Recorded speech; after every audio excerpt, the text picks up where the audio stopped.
What's up, guys? It's your boy Number One Steve here, and I'm bringing you another Monday Night Raw review today.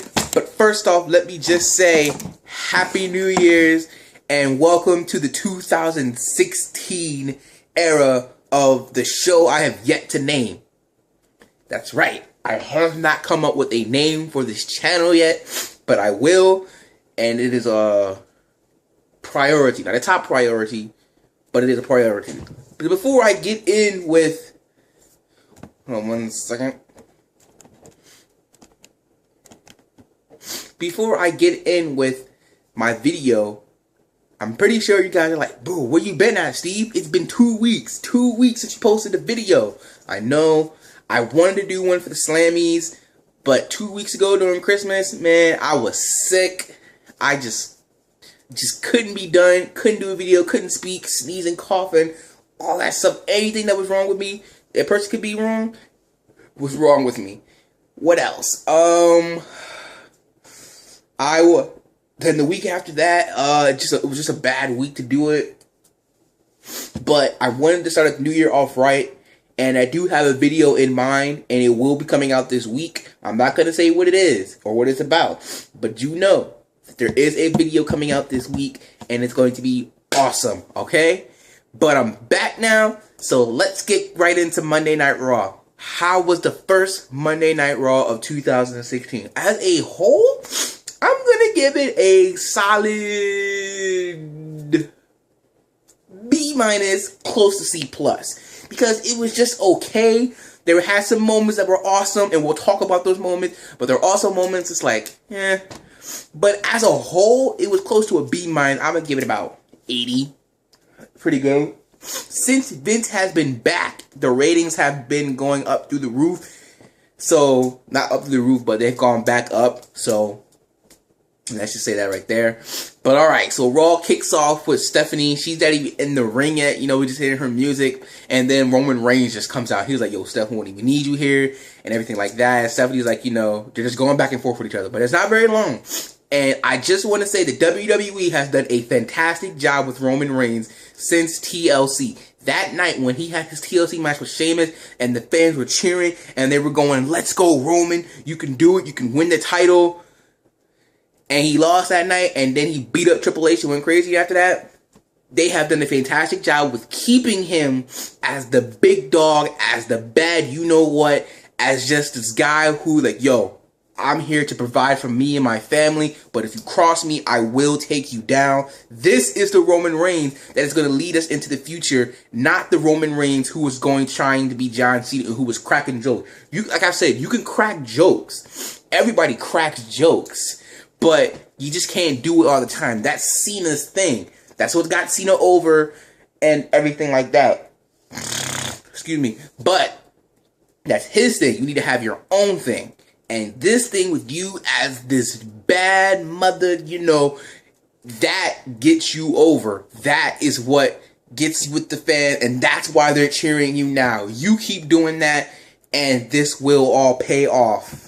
Alright, so Raw, I give that whole segment with Seth, you know, with him and A. Basically, he said, if anything happens, if I get screwed over, I'm taking your dad down, just like I did your husband, okay? And we'll get into Triple H a little bit later. But for the first match of the night, it was Kevin Owens versus Neville with Dean Ambrose at commentary. That's pretty good. Neville had a pretty good, strong beginning. Then, you know, obviously, Kevin Owens took in and eventually won the match. From what I'm hearing, similar to Bray Wyatt last year when they were booking him to make him look strong so he could fight The Undertaker at WrestleMania. That's what they're doing with Kevin Owens, except he's not feuding with The Undertaker at WrestleMania. Instead, from what I'm hearing, he may just feud with his dream opponent, Brock Lesnar. Now, your dream of becoming a WWE superstar is one thing, but having to face the guy that you admire the most, having to face off against your hero, I think that's amazing. I'm trying to get my face into some light. I did not get my laptop, by the way. I got it on webcams. I haven't set it up yet, but I will.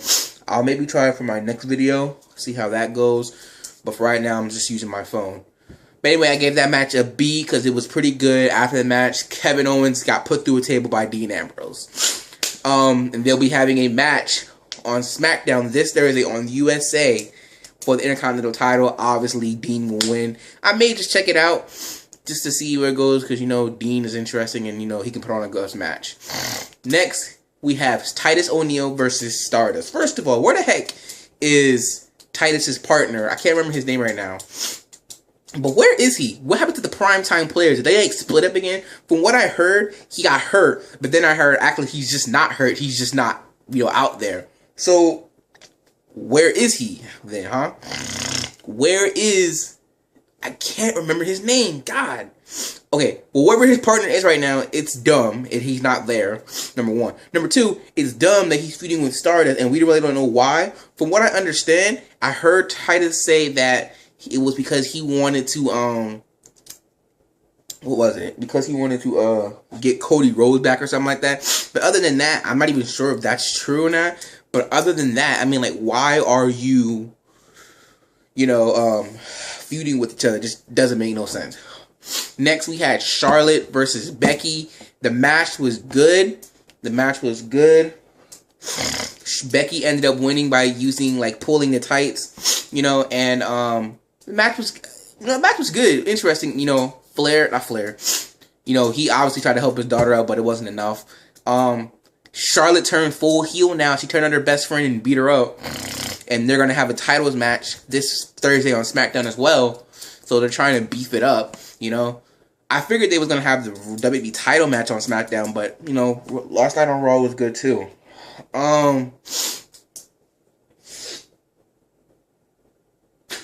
Yeah. So we could officially say now that the friendship between Becky Lynch and Charlotte is over. It's funny because I was kind of expecting Paige to come out.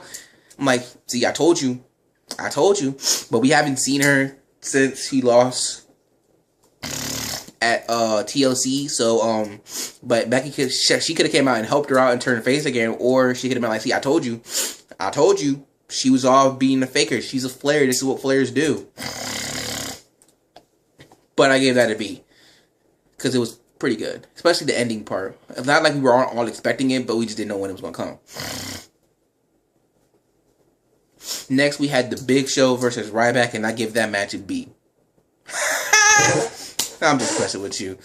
But the reason I gave it a B was because what happened during the match. During the match, the Wyatt family came out, and they had surrounded Ryback. And we're like, oh, Bray Wyatt's about to feud with Ryback again. Their last feud didn't go too well. So, you know, he gets beat down, and then they surround the ring. And they're about to jump the Big Show.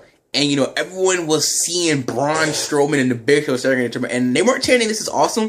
But I thought I heard people saying, let's go Show. But maybe I'm just crazy. But, you know, Show got beat down by the Wyatt family. And then they all proclaimed that they're going to be in the Rumble. So all 4 members of the Wyatt family are in the Rumble. It kind of takes me back to a couple years ago when we had the Nexus. When we had the new Nexus, I should say. When they were all helping Punk out win the match. And, you know, Cena came out and eliminated all of them. But I can see that kind of thing. Bray Wyatt's out there, you know, and then, you know, each Wyatt family member comes and they're hyping Bray out, and they're trying to make sure that he wins, and obviously they'll eliminate themselves so Bray can win, but still. I give that whole thing a B, because if they're just going on a rampage, destroying everybody, not just faces, but heels too, I think that would be good. Obviously, I'll get back to Bray Wyatt in a minute. But next we had the Usos taking on Rusev and Del Rio of the League of Nations. Yo, I'm telling you, I thought that the Usos were going to win after they hit the splash, but once Rusev broke that up, we knew that the League was going to win. It was a good match. I wasn't interested in it at first, but I got into it, and it turned out pretty good, and the way Del Rio won was kind of awesome with him not being on the turnbuckle but on the ropes. I thought that was pretty cool. So I gave that a B. Next, we had Ziggler versus Slater. Now, the interesting thing about Slater is this. He was voted top 8 for Superstar of the Year. Obviously, the winner was Seth Rollins. But he was voted for... He was an 8th in top 10. So, you know, that kind of says something. But for why and for what reason, I don't know. we don't even like Slater. I mean, maybe it's just because they're feeling sorry for him, like they were for Seth Rollins. They felt sorry for him because if he were still the champion, if he were still wrestling and was not injured, I don't think he would be Superstar of the Year. I said I voted for the Undertaker. He should have been Superstar of the Year. Him, Brock, whatever. But anyway, so the match they were going on, and Slater didn't come out alone. He came out with Bo Dallas, not Fandango, Adam Rose, and Curtis Axel. So, they were all there with him, and I think their group is Social Outcast or something like that. So, it's kind of interesting. I gave it a C because I'm shocked that Ziggler lost to Slater. Now, that's like, you lost to Heath Slater? Like, really? So, it's just like kind of shocking, But we'll see what the WWE does with this group. It'll be interesting. I'm always interested and curious on what WWE does with groups. Right now, the League of Nations, they're pretty good right now. They're alright. But we'll see what from there, right? Alright, so next, we got the New Day. And let me just stop you right there. I don't remember if I made a video for the Slammies, but I don't think I did. How dare you people? How dare you people say New Day sucks? How dare you people vote for the Usos as a tag team of the year and not the New Day? How could you not? You sit there and you chant New Day rocks. You sit there and you go WWE World Tag Team Champions with them. You laugh at their jokes. You're with them. You're on them. You chant New Day rocks. You do that with them, and yet you vote for the Usos, a team that wasn't even here for a full 12 months. They missed pretty much the whole year. They came back like what? Around, I want to say maybe after SummerSlam, I think it was, they came back, or somewhere near there, they came back. And they weren't even here half a month, maybe like 4 months, and you vote them tag team of the year and not the New Day? You don't deserve to chant New Day rock. You don't deserve to chant New Day sucks. Matter of fact, you don't even deserve to be the New Day's presence. I'm sick of you people. How dare you not vote for the New Day? The New Day is the reason why the tag team division is relevant right now. Unlike the past times when we were like, dude, why you have a tag team division? It's so boring. The tag team division is where it is now because of the New Day. How dare you people? How dare you not vote for the New Day? You guys make me sick.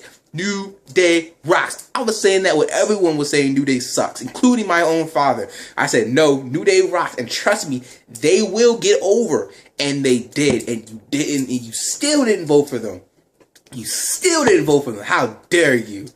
You guys make me sick. Anyway, so New Day coming out and they said they've got a surprise and it's counting down until Chris Jericho's music hits and Chris Jericho saying he's back now, and he was going back and forth with the New Day until he revealed he was going to be in the Royal Rumble match. So the big thing out of all that is obviously Jericho's back and he'll be in the Rumble. I was going to say, is he going to win the Rumble? But after the surprise at the end of Raw, we're not so sure now. Or I'm not so sure. Next, we had a New Day taking on Kalisto and the Dudley Boys. And luckily, my boys, the New Day, won. And they are the reason why the WWE Tag Team Division is relevant. How dare you people? The New Day won, and I gave that match a B. Alright. Oh, by the way, Sin Cara is hurt. He got a shoulder separation, so who knows how long he'll be out. But looks like we won't be seeing the Lucha Dragons for a while. They were starting to get some momentum going along with them as well. So it's a shame that Sin Cara got hurt. Hopefully he gets back soon. And finally, we had Roman Reigns defending the WWE World Heavyweight Championship against Sheamus with Vince McMahon as a special guest referee. And, he looks pretty good for a 70-year-old man. He was when he was trying to slam the mat and go 1-2, he still looked kind of slow. So, that just shows you right there, no matter how good of shape you're in, if you're old, you're old. So, But anyway, so Reigns and Sheamus, they kind of started off kind of fairly, I guess. Well, not fairly, but they kind of started off slow, and Sheamus had the upper hand, and obviously Vince was favoring Sheamus the whole time, and Vince was doing fast counts for him and slow counts for Roman, until Roman finally just had enough, and, you know, Superman punched, Vince. Stephanie came out to protect her dad. She got scared and ran out the ring. Got 2 bro kicks, and I'm like, my heart is racing this whole time because I don't know if they're going to take the title away from him. Literally, I do not know. But he gets bro kicked twice, and then that crooked referee who works for the Authority, I can't remember his name right now, Scott Armstrong. He comes, and, you know, he trying to do a fast count. He going, 1, 2, and Reigns still kicks out. He's still in it. Superman punches Scott Armstrong. I think that's his name. Superman punched that ref and spears Sheamus and is able to get the 1, 2, 3. And then Vince has the announcement. 1 versus all. In the Royal Rumble match, it'll be Roman Reigns defending his title in the Royal Rumble match against 29 other superstars. And this has only happened one other time, and it was in the early 90s, and it was for a vacant title. And instead of getting an opportunity for the title, it was the winner of the match became the champion, and the only person who has done that was Ric Flair, and he won. So, will Roman Reigns win the Royal Rumble? At first, we were so confused that we don't know who was going to win the Royal Rumble, and that was a good thing. Now, it's kind of become more predictable. It's either Roman Reigns is going to win and then get attacked by Triple H, and we then will know who he's facing, or Triple H will come, cost him the match. Like, he'll probably come at, like, number 30. Come, cost him the match, win the Royal Rumble. Obviously, he'll become the champion. And then at somehow, some way, Roman Reigns will get his rematch. And it'll be at WrestleMania. And it'll be those two going out. Again, they're trying to mix it up with the Daniel Bryan story. And you can't do that. Would the crowd react? Would they turn on... what's his name? On Roman, or would they get mad and be like, how dare you do this to us? How dare you take the title from him? As I said at the beginning of the show, Roman Reigns has gotten some cheer. You have done a good job since the TLC pay-per-view with getting him over, and people are finally cheering for him, and he finally is truly the man. He finally truly is the big dog. But you gotta keep that momentum. You just gotta keep the title on him, I think. And if you still want to feud with Triple H at WrestleMania, that's fine. But you just gotta keep the title on him. If you screw him over and have him do the whole Daniel Bryan story, and he finally conquers the Authority and Vince McMahon at WrestleMania, I don't know. But that was Monday Night Raw yesterday. It's pretty good. It'll be interesting to see. Again, it's going to come down to Triple H. And if that wasn't a clear indication that it's going to be Triple H versus Roman Reigns, then I don't know what is. Because that was pretty much clear saying, yep, we know the plan now. No wonder this is called the reality era. Because it's just mental things like that. Mental clues like that you can see that, oh, yep, that's going to happen. Back in the day, man, you wouldn't know what was going to happen until it went down. But now, shoot. So that's pretty much been the video of Raw today. I'm back now. Again, I said later this week, I will be doing another video. I might even do 2. I don't know. But I will be doing another one. So look forward for that. I'm not going to say what it is. I'm not even going to say what day it's going to come out. But I will tell you, it will be coming out this week.